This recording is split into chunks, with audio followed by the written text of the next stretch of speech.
so proud. It's a good clap. It was a good clap.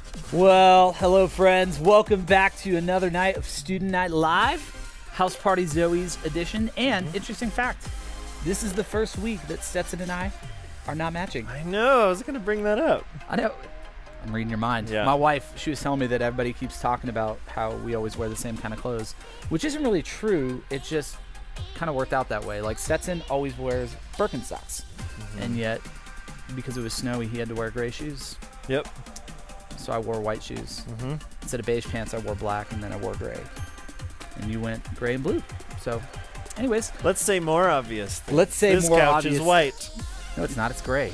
The table's white-ish, marbled. All right, moving on. Well, guys, tonight is going to be a little bit different. Obviously, we had dinner on the front end. For those of you who are with us at Zoe's, hope it was good. If you see Ben Fusco around, tell him thank you.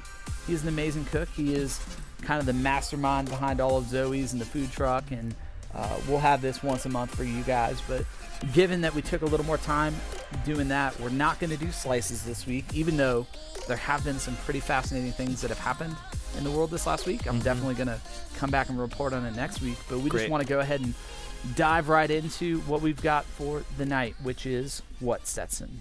The third commandment. Third commandment. All right, for those of you guys who are just with us for the first time, we are taking 10 weeks to talk about the 10 commandments. It's this little kind of passage hidden in the book of Exodus. It's also in the book of Deuteronomy. And the reason we're talking about this is because we really believe that rules are good for life. And we believe that God is a good rule giver, and that he hasn't given us these commands or these things to try to like keep us from experiencing, fun things or joy or whatever. Like, these are actually kind of like this manual for how to live our life well in a way that actually brings us joy, not sorrow. Yeah, saves us from a lot of hurt and a lot of pain. A whole lot of hurt. Yeah, so kind of the interesting thing about these commandments is that they're kind of broken up into these categories. The first four really have to do all about our relationship with God, right? The way that we see him, because the way we see God is actually going to impact the way we do the next six, which are the way we interact and engage with other people. And so week one, we talked about this idea that, we should have no God before God. Last week, we talked about this idea of not having idols in our life. And we talked about all these different things that could be idols. And really an idol is something that just takes our attention and affection and devotion away from God onto something else to find meaning and purpose. Yep. And today we are in command 3, as you said, which is what? It goes like this. It's in Exodus chapter 20, verse 7. And God said, "You shall not take the name of the Lord your God in vain, for the Lord will not hold him guiltless who takes his name in vain." I remember being a kid, and whenever I heard that command, the thing that I thought about was specifically the way in which we say God's name. So like OMG, I'm not going to say it because we're at church. Saying the big JC if I ever drop something on my foot. Stub your toe. Stub my toe. Step on one of my kids' Legos, which happens way too often. For me, that was kind of like my perspective on what it meant to take the Lord's name in vain. It was basically to take it and to try to use it as a curse word. Yep. You guys ever dealt with that? Any of you guys have that opinion? Yeah, I feel like that's... They could have raised their hands. I know, it's just funny because we can't hear them because we're alone. Well, we can because we're also I there. know, but it's just weird in the moment. But that's the reality. But do you think that's what this command is actually about? Yes, but that is just like such a small, minute part of it. Like, there's a part of that of like associating God's name with us stubbing our toe. Yeah. That isn't good. Yeah, nobody wants to ever have their name be the butt of a joke or to be mocked or to be used as a swear word. Right. Like, if I made a mistake Chad. and Pull called the it Chad. like pulling a Chad or pulling a Carter. I love you, Carter. Just giving you a hard time. Yeah, that's not associating God with good things. Yeah. And it shapes people's perspectives. Like, the only time Jesus' name gets brought up is when we like kick our dog too hard or stub our toe or something like that. What's kicking your dog too soft? Is that a thing? Is it ever good to kick a dog? When you hurt yourself, you've definitely hurt the dog. I don't kick my dog. I just kick myself. I'm going to call PETA on you. Good. Let them come. I think one of the more kind of fundamental problems that we have with really understanding this commandment has to really do, though, with maybe like just this Western American way of thinking about names. Right. Because for us, a name is merely just this description, right? There's nothing deeper involved with it. Like, your name is Stetson. My name is Nathan. For me, like, my parents, they had no reason for picking my name. Right. They were just like, oh, cool, Nathan Davis. We like the way that sounds. We're going to choose it, right? Like, my kids, honestly, for the most part, Ryan, Nolan, Ashton, Carson, there is no deeper meaning to any of their names whatsoever other than my wife thought they were pretty. That's kind of the way that we approach it, right? We just like things that sound good, but the Eastern way of thinking about names, right, which would have been the way that the Israelites thought about names, this whole Eastern culture, the way they thought about names were significant because a name didn't just like identify who you were, it actually described who you were. Yep. It was all about your character. Yeah, and it almost like defined your destiny too. Yeah. Like what your parents named you, like God would take that really seriously and like be like, okay, like this is the trajectory of their life. I don't fully understand that, but it kind of blows my mind. Yeah, and what's crazy is like we actually see all these biblical examples of this happening, right? Like I think about one, like this guy named Boaz. He was married to Ruth. Boaz means like pillar of strength. And when you look at the whole story of Ruth and Boaz, like he was this pillar of strength for Ruth and for Naomi. Yeah, that's who he became. That's who he became, That's right? wild. And kind of having that in perspective, it's really important for us to kind of think about this commandment like in that light, right? So you think about Exodus 3. This is where God first introduces himself by name to Moses, right? Moses has just been given this mission to go to Pharaoh to set all of the people free, right? Which is no small task. It's like 4 million people living in slavery to the Egyptians. And Moses is like, who do I say sent me, right? Francis. No. God goes, my name is Francis.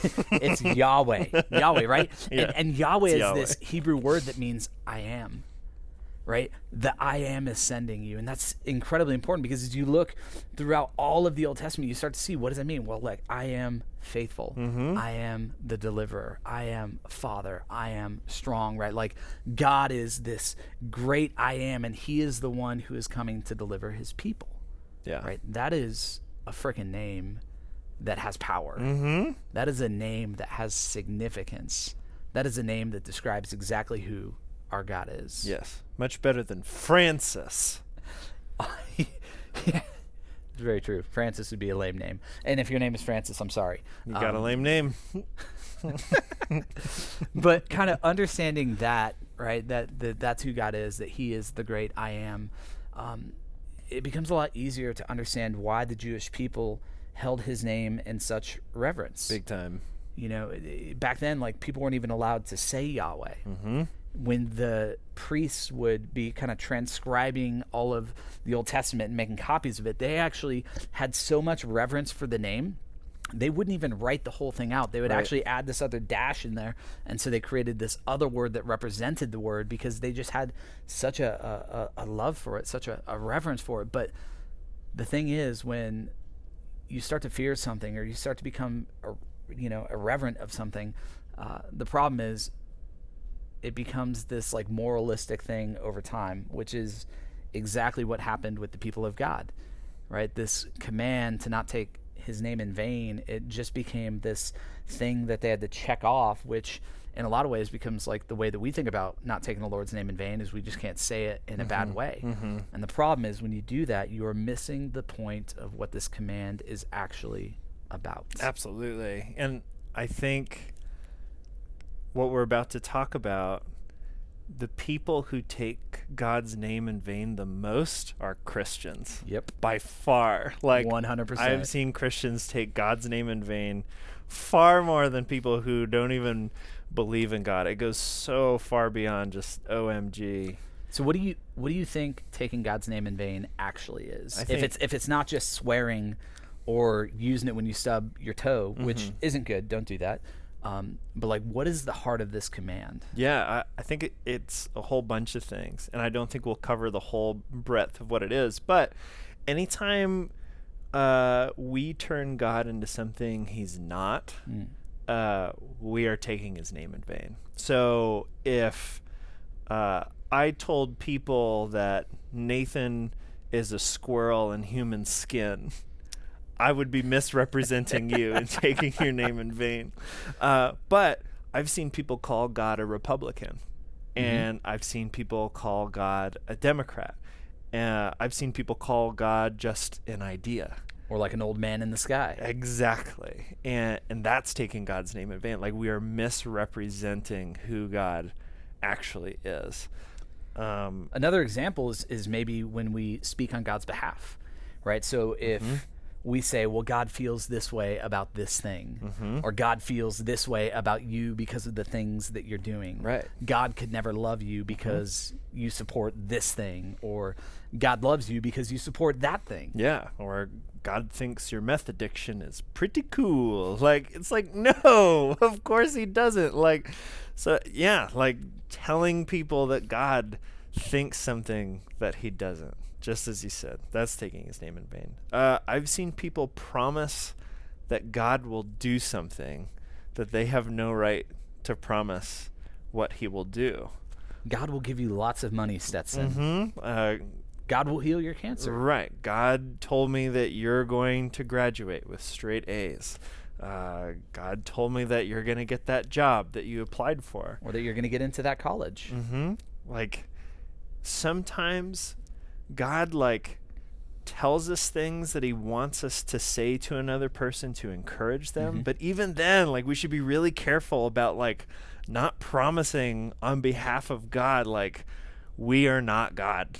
And when we promise someone something and say that God said so, almost most of the time that's taking God's name in vain. Unless it comes to pass and you've got this like solid assurance. It's like, yes, like I saw it. It's like, but even then it's risky. Like, you got to be careful. Even this last election cycle, I saw that there was this guy who's known to be a prophet who prophesied that President Trump was going to win the election in a landslide. And he did this from his platform saying, God told me this. It's like, ooh. Yeah. That didn't age well. Yeah. But I've also seen the converse, right? Where people have said somebody else is going to win. Like, we've got to be really careful when we try to invoke the authority of who God is and what God is doing. And we've got to be able to recognize that sometimes we're just trying to do that for our own gain, or because we have a perspective. Like I've seen this all the time in student ministry. Like, a guy goes up to a girl and says, "Hey, the Lord told me that we should be dating." Oh, all the time. I've seen that so ladies, much. how many of you have ever had a guy tell you that? I hope no hands are raised. Guys, have any of you ever used this? It's typically like when kids are at camp or on a mission trip or something like that, where the Holy Spirit has us all whacked out emotionally. It's like, oh my gosh, that's so annoying. Ugh. And if you've done that, don't worry. We don't judge you. We love you. God still loves you. I think that's not taking his name in vain. That's actually true. That's very true. Yeah. So the Bible is a collection of God's words to us. When we use the Bible to make his words say something that they weren't meant to say, that is taking God's name in vain. When we use a Bible verse to make someone feel bad about themselves, or to prove that we are right in an argument, that is misusing God's words, and that is taking God's name in vain. So, like, if you weren't being patient with me, if you got impatient with me, and I whipped out the Bible and I said, Nathan, love is patient. You're not loving me. You should repent and feel bad about yourself. Well, the rest of that verse talks about how, like, love doesn't, like, keep a record of things that someone has done against you at the same time. And it's just like, I would be using that to make you feel bad, to prove a point. Yeah. That's taking God's name in vain. Yeah, I've referenced this statistic before, but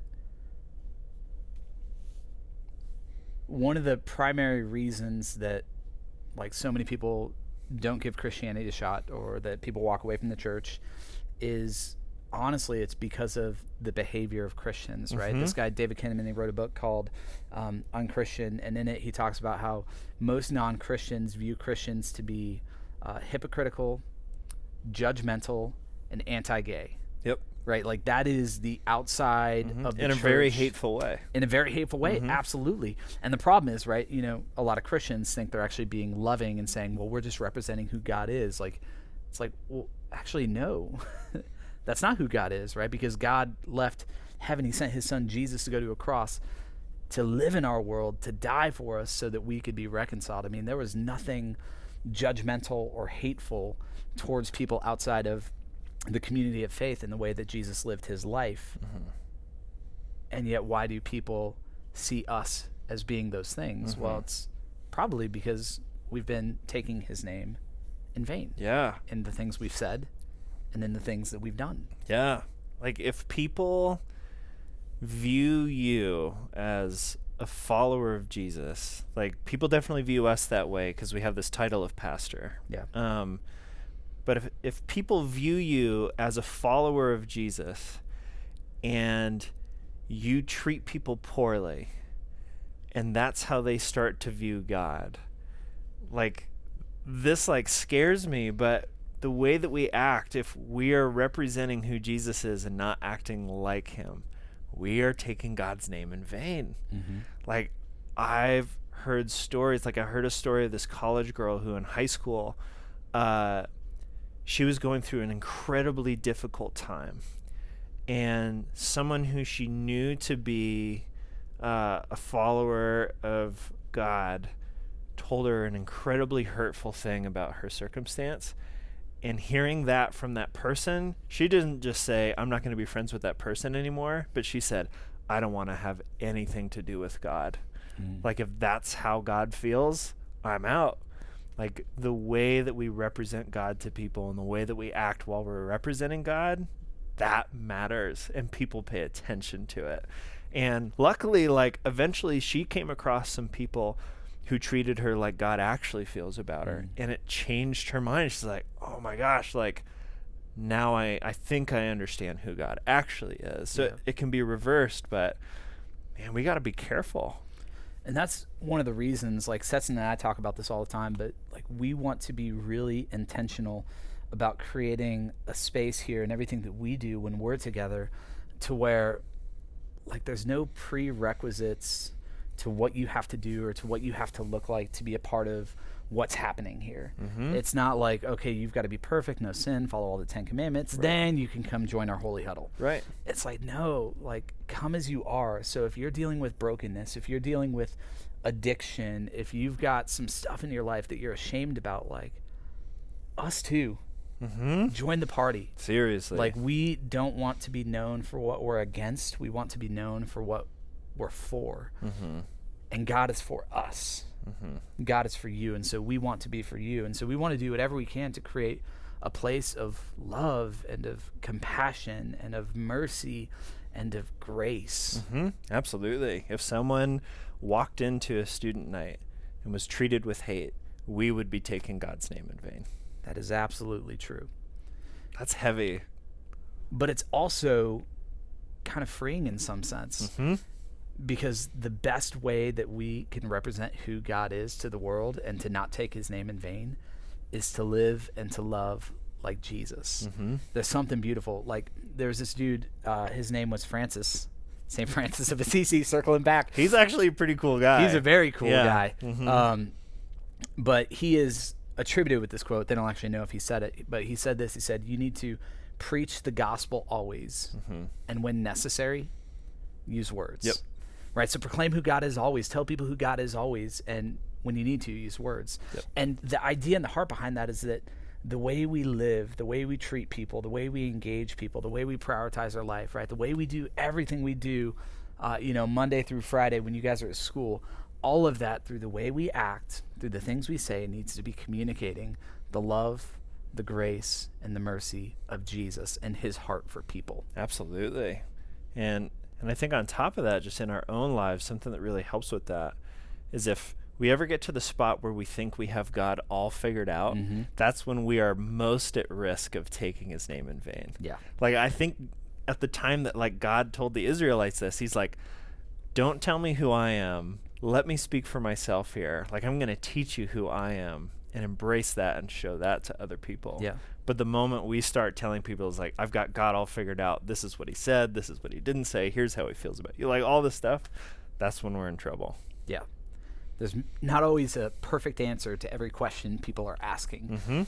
And, you know, thinking about this commandment, I think this is why the two we've talked about over the last 2 weeks are so important, right? Because if we're going to represent who God is to the world, we first need to know who God is ourselves. Yes. And that's why we have God at the center of our life, influencing our thoughts and our actions, our behaviors, our priorities. Because when that happens, suddenly representing who God is to the world, it's not this thing that we have to try to do. Not taking the Lord's name in vain isn't something we've got to be like, oh, crap, I can't say God's name in vain. Like, we're just naturally going to represent him because we've been changed by being with him.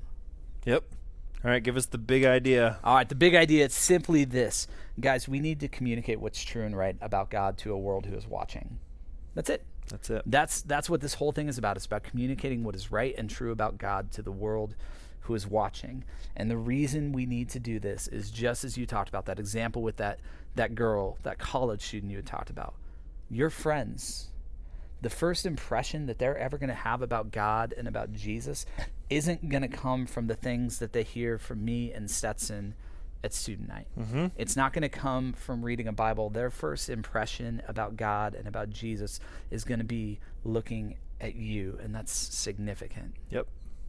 It's important. And it's something that's been happening all throughout history. I mean, I even think about like the early church. Do you know why the early church grew the way it did?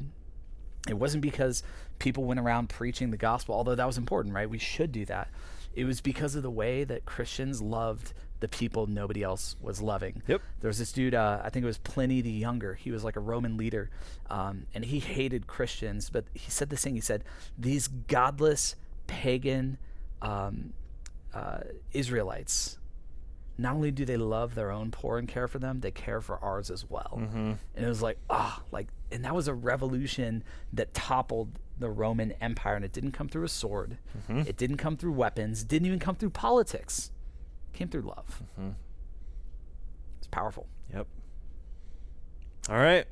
So that kind of wraps up our conversation. Now what we want to do is we want to hand it off to you guys, to your house parties. You guys are going to break up and start diving into some of this stuff. And we encourage you guys, be honest as you process through this stuff. Like, we talk about this every week, but maybe even, go to that place of asking yourself, have I been taking God's name in vain? Yeah. Not only in the things I've said and done to other people, but like even myself. Like, are there things that I have believed to be true about God that if I look at Scripture, if I actually go to this book that God has given us, that maybe aren't actually as true as I wanted them to be?